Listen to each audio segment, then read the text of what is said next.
Every 10 years after the census, Indiana lawmakers take on a powerful job, drawing new political maps. These maps decide who votes in which district, and ultimately, who has the best chance of winning elections. Now, President Donald Trump wants state lawmakers to call a special session and redraw some congressional districts.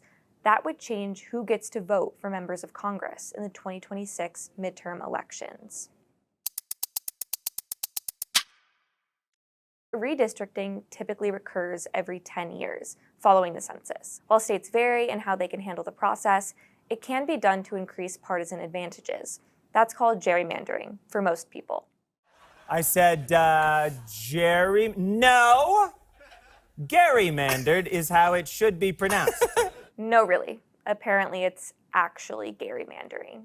We're still 5 years away from the next census, so why are we talking about it now?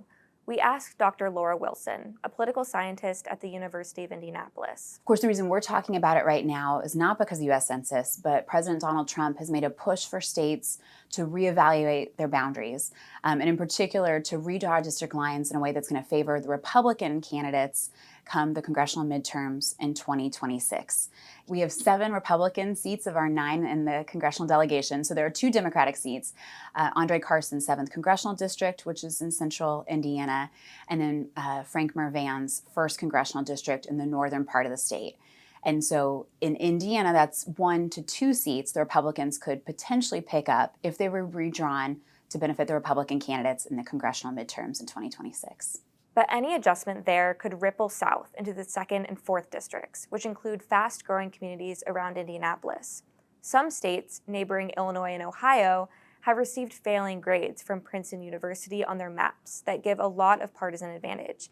But from the same report, Indiana passed with flying colors, getting an A for fair maps. Other organizations, like the Brenner Center for Justice, say Indiana's map has a high partisan bias. We asked Gregory Schufelt, another political scientist at the University of Indianapolis, why that is. Overall, Indiana is a Republican state. We would expect a majority of our congressional delegation to be Republican. But of our 9 congressional districts, right now, 7 of them are Republican and 2 are Democrats. So there is an advantage that Republicans have that we maybe wouldn't expect if we didn't know where everyone lived. And we expect that Indiana is maybe 55-45 or even 60-40 Republican. We would expect our congressional districts to look a little bit closer to that. And so when parties control these and draw the districts in a way that benefit them, the political minority very clearly loses. So how did we get to our current map? In 2021, Indiana redrew its maps. That same year, a series of town halls found that Indiana voters wanted a different redistricting process and the opportunity to draw maps and submit their proposals for consideration by the legislature. To redraw districts in Indiana, Governor Mike Braun would need to call a special session, but he said he won't do that until legislative leaders decide whether to move forward with redistricting. Even Republican lawmakers in the state who historically have sided with Trump have been skeptical of the push to redistrict in Indiana. But unlike Texas, where Democrats fled the state to block redistricting by denying quorum, Indiana Republicans hold a supermajority, meaning they can pass new maps without a single Democrat present. And for experts like Gregory Schufelt, this push threatens the quality of democracy.